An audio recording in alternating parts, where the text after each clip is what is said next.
ہم اپنا آج کا سبق شروع کرتے ہیں۔ اعوذ باللہ من الشیطان الرجیم، بسم اللہ الرحمن الرحیم۔ الذين يأكلون الربا لا يقومون إلا كما يقوم الذي يتخبطه الشيطان من المس ذلك بأنهم قالوا إنما البيع مثل الربا وأحل الله البيع وحرم الربا فمن جاءه موعظة من ربه فانتهى فله ما سلف وأمره إلى الله ومن عاد فأولئك أصحاب النار هم فيها خالدون۔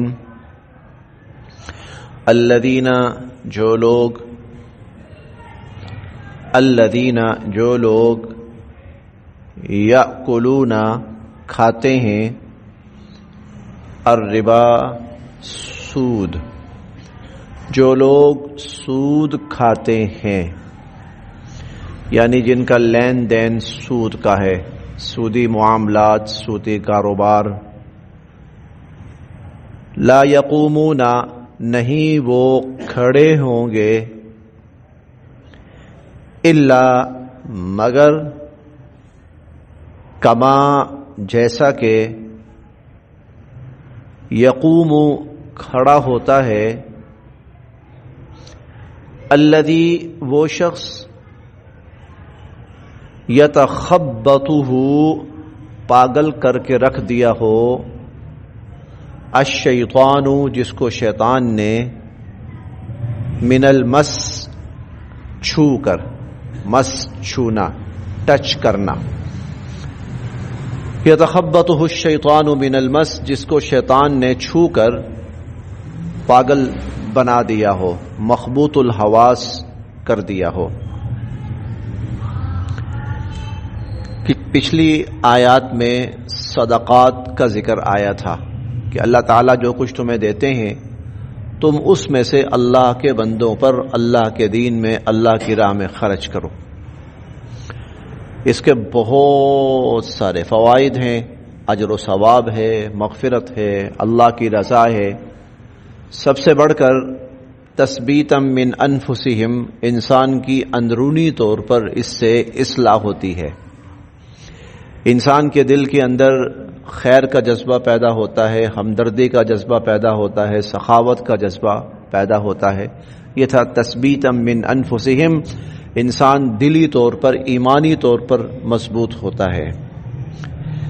اب اگلی آیات میں اس کی جو برعکس صورت ہے، برعکس صورت یہ ہے سود، جس میں انسان کی کوشش ہوتی ہے کہ وہ لوگوں سے مال لے، وصول کرے، حاصل کرے، زیادہ سے زیادہ جمع کرے، زیادہ سے زیادہ حاصل کرے۔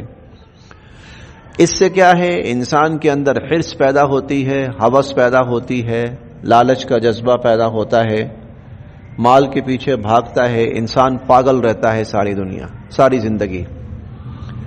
یہ جو ہے نا، قیامت کے دن وہ اس طرح اٹھے گا جیسے کسی کو شیطان نے پاگل کر کے رکھ دیا ہو، مخبوط الحواس کر کے رکھ دیا ہو، باولا بنا کے رکھ دیا ہو۔ یہ دنیا میں اس کی کیفیت تھی کہ مال کی ہوس اور مال کی لالچ میں وہ باولا ہوا پھرتا تھا، قیامت کے دن باولا ہی ہو کے اٹھے گا وہ، اور مخبوط الحواس ہو کر ہی اٹھے گا۔ اب اس سے کیا ہے، انسان کے اندر بے شمار خرابیاں پیدا ہوتی ہیں، ایسی خرابیاں پیدا ہوتی ہیں جو انفرادی طور پر انسان کے لیے بھی نقصان دہ ہیں، اجتماعی طور پر معاشرے کے لیے بھی نقصان دہ۔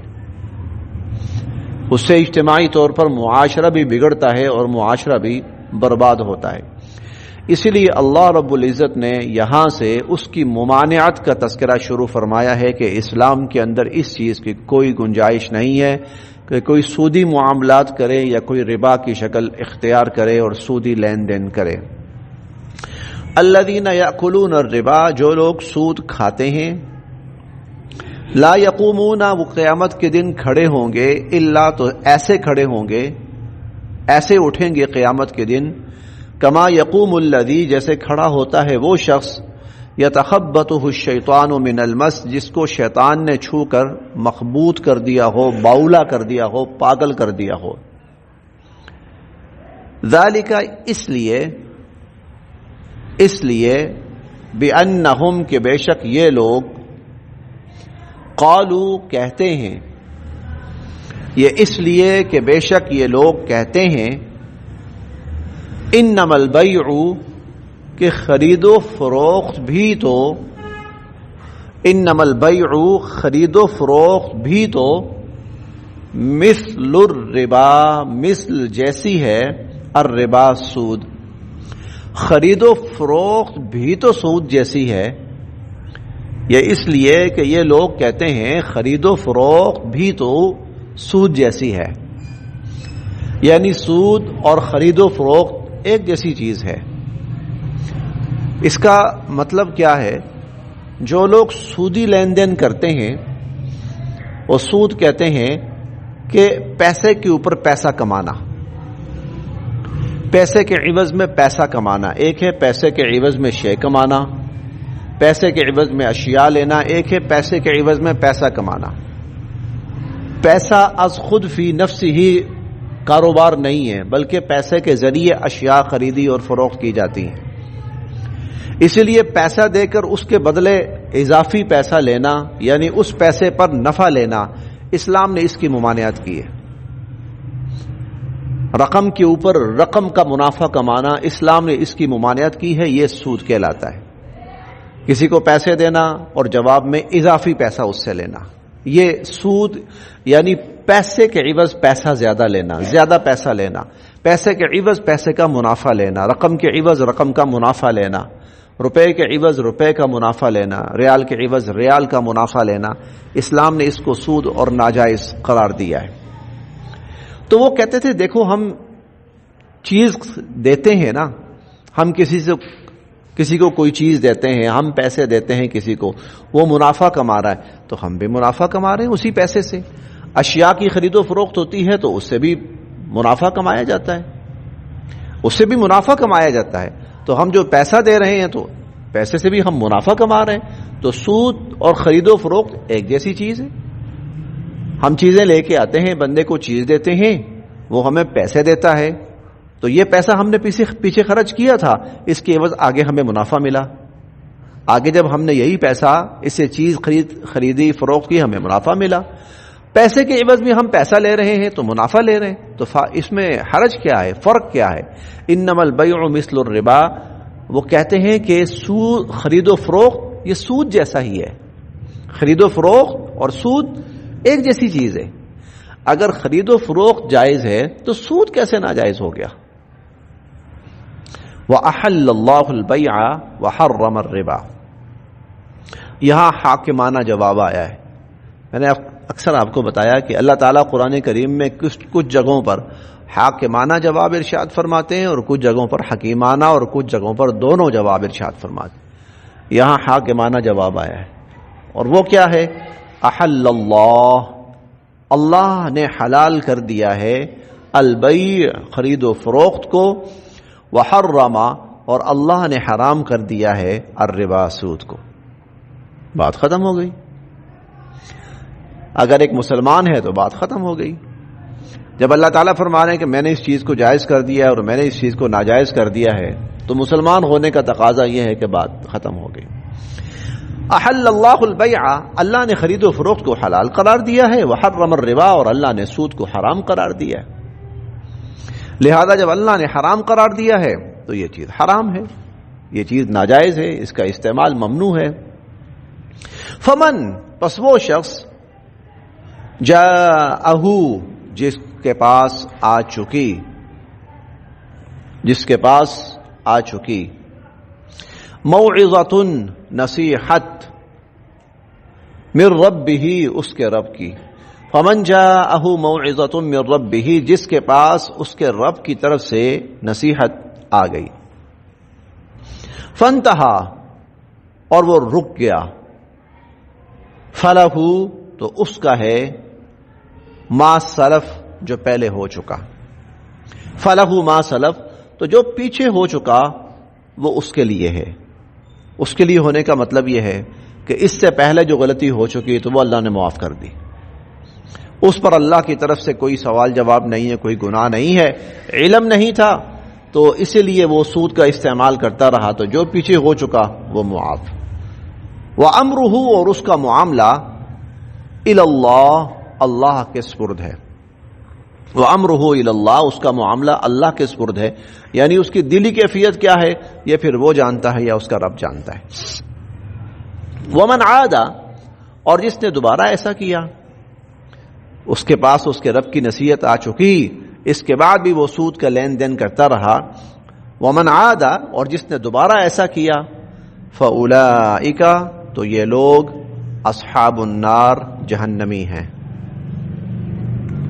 فَأُولَئِكَ اصحاب النار، تو یہ لوگ جہنمی ہیں، ہم، اور یہ فیہا، اس جہنم میں، خالدون، ہمیشہ ہمیشہ رہیں گے۔ فَأُولَئِكَ اصحاب النار، یہ لوگ جو دوزخی ہیں، جہنمی ہیں، ہم فیہا خالدون، اور ہمیشہ ہمیشہ اس دوزخ میں اور جہنم میں رہیں گے۔ یمحقو، مٹاتے ہیں، اللہ الربا، سود کو۔ یمحق اللہ الربا، اللہ تعالی سود کو مٹاتے ہیں۔ ویربی، اور اللہ پاک بڑھاتے ہیں، الصدقات، صدقات کو۔ یمحق اللہ الربا، اللہ سود کو گھٹاتے ہیں، ویربی الصدقات، اور صدقات کو اللہ بڑھاتے ہیں۔ گھٹانے اور بڑھانے کا مطلب یہ ہے کہ زکوٰۃ جب انسان دیتا ہے، صدقات دیتا ہے، اللہ پاک اس کے مال میں برکتیں نصیب فرماتے ہیں، اور اس کا تھوڑا سا مال بھی بہت سے کاموں کے لیے کافی ہو جاتا ہے۔ اللہ کی طرف سے اس میں برکت آتی ہے، اور اللہ کی جو برکت ہے، اللہ تعالیٰ کی طرف سے جو برکت ہے، یہ اس چیز کا نام ہے کہ تھوڑی سی چیز بھی کافی ہو جانا، اور بہت کافی ہو جانا۔ ہم آج بھی سنتے ہیں کئی جگہوں پر کہ تھوڑے سے مال میں اللہ نے بہت برکت دے دی۔ حضور علیہ الصلوۃ والسلام کا غزوہ احزاب کا واقعہ ہے۔ غزوہ احزاب کا شدید تنگ دستی کا وقت تھا وہ، اور دشمن نے چونکہ مدینہ کا گھیراؤ کر لیا تھا، اس لیے مدینہ کے باہر جو مسلمانوں کی کھیتی باڑی کاروبار سب کچھ وہ بند ہو گئے تھے۔ چند دن تک مدینہ کے اندر جو اناج تھا وہ استعمال ہوتا رہا، اور پھر اس کے بعد یہ ہوا کہ فاقے شروع ہو گئے۔ وہ پیٹ پر 2 پتھر باندھے ہوئے حضور علیہ الصلوۃ والسلام کا جو واقعہ ہے وہ اسی غزوہ احزاب کا واقعہ ہے۔ انہی ایام میں صحابی آئے، پیٹ پر پتھر باندھا ہوا، حضور نے دکھائے 2 پتھر باندھے ہوئے۔ ایک دن حضرت جابر رضی اللہ عنہ اپنے گھر گئے اور جا کر اہلیہ سے کہنے لگے کہ میں نے حضور علیہ الصلوۃ والسلام کے چہرے مبارک پہ دیکھا ہے نقاہت کے آثار ہیں بہت زیادہ، تو کچھ کھانے پینے کی کوئی چیز ہے، چلے میں تھوڑے سا حضور علیہ الصلوۃ والسلام کی خدمت میں پیش کر دوں، کچھ کھانا کھا لیں۔ وہ کہنے لگی کہ ایک بکری کا بچہ ہے، تھوڑا سا آٹا سا ہے، تو میں روٹی پکا لیتی ہوں اور یہ کاٹ کر اس کو ذبح کرتے ہیں، اور ذبح کر کے ہم کھانا بنا لیتے ہیں۔ تو اتنا ہے کہ 4-5 آدمی ہو جائیں گے نا، تو 4-5 آدمیوں کا گزارا ہو جائے گا۔ تو میں کھانا بناتی ہوں، آپ جائیے حضور علیہ الصلوۃ والسلام سے کہیے کہ اللہ کے نبی تشریف لائیے، تھوڑا سا کھانا تناول فرما لیں۔ وہ کھانا پکانے لگ گئیں، یہ آئے حضور علیہ الصلوۃ والسلام کی خدمت میں، اللہ کے نبی کچھ تھوڑا سا کھانے کا انتظام ہے، آپ اور چند صحابہ کرام ساتھ اور بھی ہو جائیں تو تشریف لے آئیے آپ۔ حضور علیہ الصلوۃ والسلام نے اعلان فرمایا، آپ نے فرمایا چلو بھائی سب چلو، جابر کے گھر دعوت ہے۔ پریشان ہو گئے، 5-6 آدمیوں کا، چلو 10 آدمیوں کو کھانا ہوگا، تو یہ تو ہزاروں کی تعداد ہے۔ حضور علیہ الصلوۃ والسلام تشریف لائے، اس سے پہلے بھاگے بھاگے گھر آئے، کہنے لگے اللہ کی بندی مسئلہ خراب ہو گیا ہے۔ کیا ہوا؟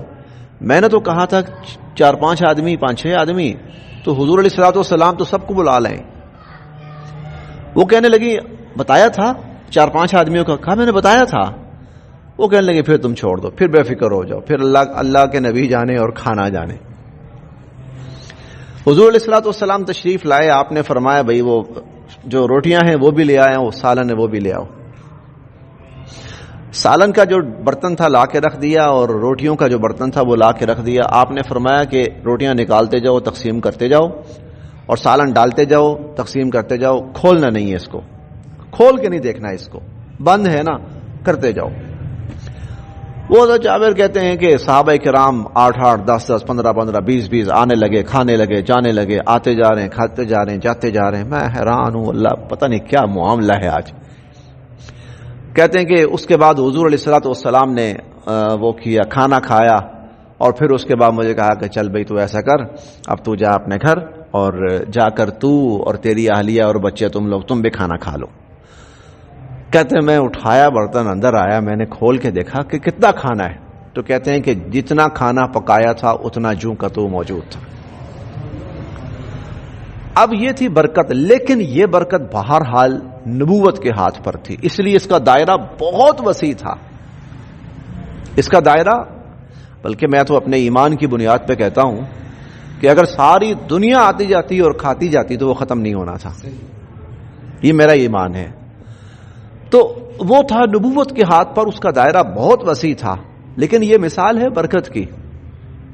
یہ مثال برکت کی ہے کہ تھوڑی سی چیز اتنے افراد کے لیے کافی ہو جاتی. اللہ تعالیٰ صدقے کی برکت سے, زکوٰۃ کی برکت سے, انفاق فی سبیل اللہ کی برکت سے آدمی کے مال کے اندر برکت نصیب فرماتے ہیں. تھوڑا سا مال بہت سے کاموں کے لیے کافی ہو جاتا ہے. اور اس کے برعکس جو دوسری صورت ہے, وَيُرْبِ الصَّدَقَاتِ يَمْحَقُ اللَّهُ الرِّبَا, سود کو مٹاتے ہیں. تو سود کے مٹانا کیا ہے, وہ برکت ختم ہو گئی. اب برکت ختم ہو گئی تو آج کل ہمارا حال دیکھ لیجیے, سمجھ نہیں آ رہی اتنا پیسہ آ رہا ہے, جا کہاں آ رہا ہے.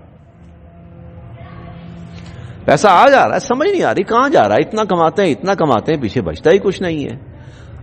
ادھر خرچہ نکل آیا, ادھر خرچہ نکل آیا, ادھر مشکل نکل آئی, ادھر پریشانی آ گئی, ادھر مصیبت آ گئی. دیکھیں صدقے کا ایک فائدہ یہ ہے کہ اللہ تعالیٰ اس کی برکت سے آنے والے مصائب کو ٹال دیتے ہیں. صدقہ دافع البلا ہے کہ اللہ تعالیٰ اس کی وجہ سے مصائب کو ٹال دیتے ہیں. مصیبت کیا ہے؟ ایک چھوٹی سی مثال عرض کرتا ہوں. مثال کے طور پر مصیبت یہ ہے کہ کسی شخص کا ایکسیڈنٹ ہونا ہے, حادثہ پیش آنا ہے, اور اس میں گاڑی کا بھی بڑا غرق ہو جانا ہے اور آدمی کو بھی ٹھیک ٹھاک چوٹیں آنی. اب اندازہ لگائیے کہ اس شخص کے 1-2 فریکچر ہو گئے, ہڈیاں ٹوٹ گئی ہیں, یہ ہاسپٹل پڑا ہوا ہے, اخراجات, گاڑی کا نقصان الگ, اس کی جان کا نقصان الگ, ہزاروں لاکھوں روپیہ لگ گیا. صدقہ دیا, اللہ پاک نے اس صدقے کی برکت سے اس مصیبت کو ٹال دیا, اس کا لاکھوں کا خرچہ بچ گیا, اس کو پتہ ہی نہیں چلا. آپ میں سے کچھ ساتھی, شاید کوئی ساتھی موجود ہو, ان کو پتہ بھی ہو, 2007 میں ہمارا جو مسجد کا ٹرپ جاتا ہے نا, یہ گیا تھا ادھر, وہ جو ہے نا کھیوڑا گیا تھا. ہم گاڑی پر جا رہے, اور گاڑی چل رہی تھی اس کے اوپر موٹر وے پر, گاڑی موٹر وے پر چل رہی تھی, ہم گاڑی پر جا رہے تھے. جھٹکا لگا ٹھیک ٹھاک گاڑی کو, خیر ڈرائیور نے گاڑی روک لی. ہم جب اترے ہیں نا تو ہم میں سے کسی کو یقین نہیں آ رہا تھا کہ ہوا کیا ہے. گاڑی کا ایک ٹائر جو تھا نا وہ ٹکڑے ٹکڑے ٹکڑے ہو کر وہ پیچھے تک یوں بکھرا ہوا تھا. ڈرائیور نے خیر و عافیت سے گاڑی روکی, روک کر ہم اترے, ٹائر چینج ہوا, ہم پھر چل پڑے. ہوا کیا تھا, جانے سے پہلے نا ساتھیوں نے آپس میں مشورہ کیا کہ ہم سفر پہ جا رہے ہیں, کچھ نہ کچھ صدقہ نکالنا چاہیے. سب ساتھیوں نے مشترکہ طور پر صدقہ نکالا اور وہ ہم نے تقسیم کر دیا. اس کی برکت سے اللہ تعالیٰ نے, میں اپنے ایمان اور یقین کی بنیاد پہ کہتا ہوں, اللہ تعالیٰ نے اس وقت ہمیں وہاں بچا لیا, ورنہ یہ گاڑی ان بیلنس ہو جاتی تو یہ جنگلہ توڑ کر گہرائی میں جا کے گرتی, پتہ نہیں کون زندہ بچتا اور کون اللہ کو پیارا ہوتا, پتہ ہی نہیں چلا. گاڑی بڑے آرام سے رک گئی, اترا, پیچھے گاڑی کے نا ٹکڑے ٹکڑے ٹکڑے ٹکڑے, پہلے تو ہم دیکھنے لگے یہ پتہ نہیں کس کے ٹکڑے پڑے ہوئے ہیں. وہ جب دیکھا ہے تو اس کا ٹائر اس طرح ٹکڑے ٹکڑے ہوا تھا جیسے اس کے اندر بم بلاسٹ ہوا ہے کوئی, اور اس نے نا اس کے ٹکڑے ٹکڑے کر دیے. یہ ہے صدقات کے فوائد کہ اللہ تعالیٰ اس کی برکت سے پتہ نہیں آنے والے کتنے مصائب ٹال دیتے ہیں اور کتنی مشکلات اللہ پاک دور فرما دیتے ہیں. تو اللہ پاک صدقات کو بڑھاتے ہیں, اضافہ فرماتے ہیں, برکت نصیب فرماتے ہیں, اور جو سود ہے اس کو گھٹاتے ہیں. اللہ پاک برکت ہٹا دیتے ہیں, پھر پریشانیاں ہیں, پھر مصیبتیں ہیں, پھر بیماریاں ہیں, پھر نحوستیں ہیں. تو یمحق اللہ الربا، اللہ پاک سود کو گھٹاتے ہیں، مٹاتے ہیں، ویربی الصدقات، اور صدقات کو بڑھاتے ہیں، اس میں اضافہ فرماتے ہیں، واللہ، اور اللہ تعالی، لا یحب، نہیں پسند فرماتے، کل کفار، ہر ناشکرے کو، اسیم، گناہگار کو۔